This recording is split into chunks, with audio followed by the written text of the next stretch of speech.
Hello, welcome to the David Pakman Show. I'm, as you can tell, not David Pakman. I'm very gratefully filling in. My name is Keith Edwards. I host the Keith Edwards Show here on YouTube, and it has been quite a day. We have a lot of news to get through. Donald Trump is wanting to take over Gaza, he announced last night, which is very far away from Donald the Dove, we were told, over the whole election cycle. Also, Elon Musk is taking control of the government, and we have a lot to go through about that. And also the Democrats are responding to that, but I think there's a lot to be desired in how they're handling this really volatile takeover of our system. So let's just get right into it, shall we? Okay, here is this stunning moment with Trump and Netanyahu at their meeting in the White House.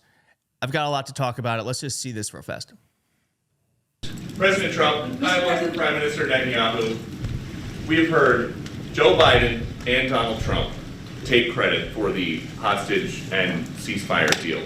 Who do you think deserves more credit? I think President Trump added great force and powerful leadership to this effort. I appreciate it. He sent a very good emissary. He's helped it along. And, I'll just tell you, I'm happy that they're here. And I'm sure the president is happy that they're here. And I would think that's about enough.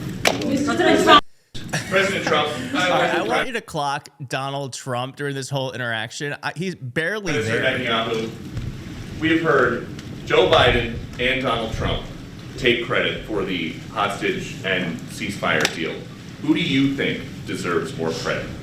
Look at him. I think President And also that Netanyahu knew what the real answer is, which is Joe Biden is the one who arranged this whole thing. He's been working on it for 11 months, and then Donald Trump got elected. And I personally believe Netanyahu was waiting for that moment in order to stop the war, because he, as much as he could, wanted to influence our election, and he knew that this was a hot topic issue for many of the people here in America. And so he was doing what he could to bring Donald Trump into office. And let us not forget that Netanyahu and Trump met at Mar-a-Lago earlier this year when Donald Trump was a candidate for president, and they had a private meeting. Who knows what they were talking about?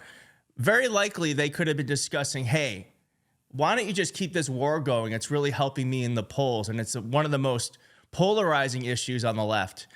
Here is another moment from that same meeting where Donald Trump says he wants to take over the Gaza Strip. The only reason the Palestinians want to go back to Gaza is they have no alternative. It's right now a demolition site. This is just a demolition site. Virtually every building is down. They're living under fallen concrete that's very dangerous and very precarious. They instead can occupy all of a beautiful area with homes and safety, and they can live out their lives in peace and harmony instead of having to go back and do it again.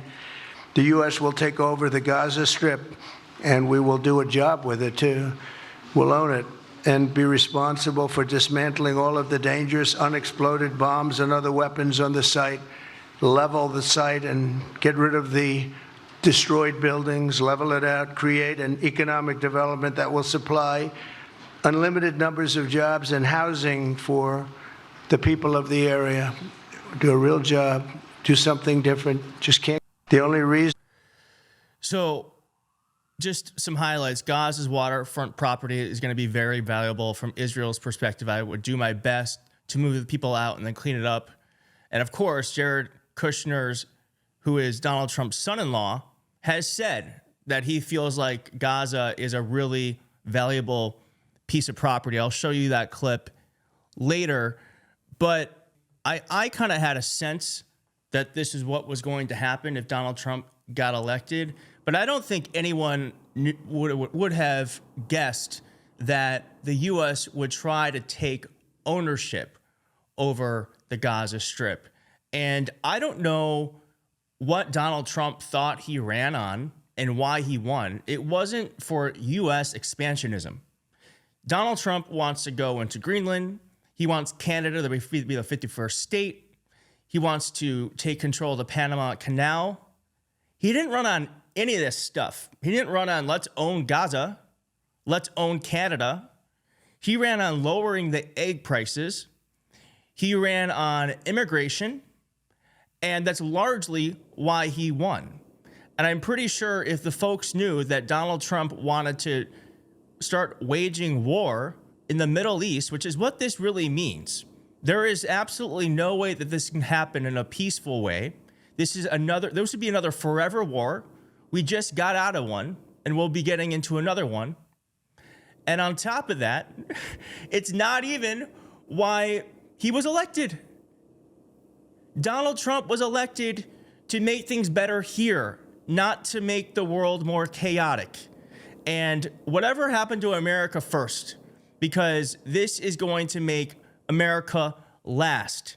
Everything he's doing so far between this and the tariffs and what seemingly is going to be provocations and war, if he continues this road, is going to make America weaker, make our allies look elsewhere, and also cause us to be in a lot more danger. Once again, we're seeing big tech blur the lines between private industry and public government. Zuckerberg, Bezos, even Sam Altman at OpenAI are donating millions to Trump's inaugural fund because they say he'll lead our country into the age of AI, despite these same tech CEOs warning about how dangerous AI can be. Algorithms control what we see every day to serve corporate and political interests, which is why I've trusted Ground News for years to help me find the truth. Ground News doesn't tell you what to think. They show you each news outlet's biases, credibility, financial incentives, so you know who's benefiting from the way each news outlet spins each story. You can even filter out certain sources you don't want and stay informed without getting buried in the noise. Stay engaged with Ground News, who is fixing what is breaking right in front of us, trust and transparency in the media. Ground News is giving my audience 50% off the same Vantage plan that I use. Go to ground.news/Pacman. The link is in the description, or scan my QR code.